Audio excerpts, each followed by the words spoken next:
G'day guys, another quick video from Quick Fix Auto. This is a Toyota Hiace diesel model that we're working on, and the problem is this light here that stands for the fuel filter. So that little petrol dispenser icon and the little dot dash icon that's denotes the filter. Alright, this stands for diesel filter. So if you get this warning while you're driving or whenever, you have to change the diesel filter, which lives here right next to the battery.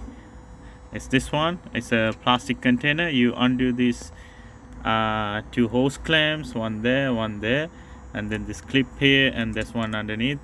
You change the filter element inside, you put everything back together, pump this couple of times, pressure until it get pressurized, and then you start the engine.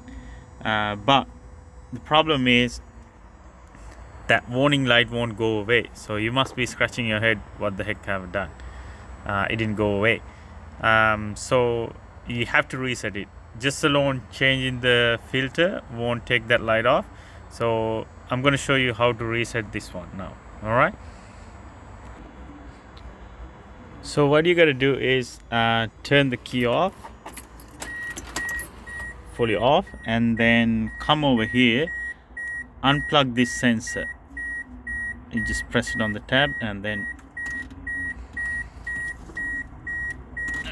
just pull it out. It's a little bit tight, so you unplug that sensor, leave it aside, and then you come back to the key, turn the key on, and within 3 seconds and 60 seconds you're going to go back here, plug this back on.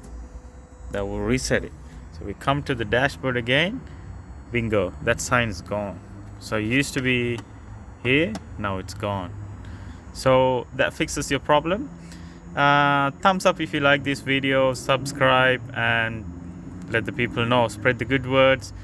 Your friendly mechanic, Quick Fix Auto. See you on another video. Bye.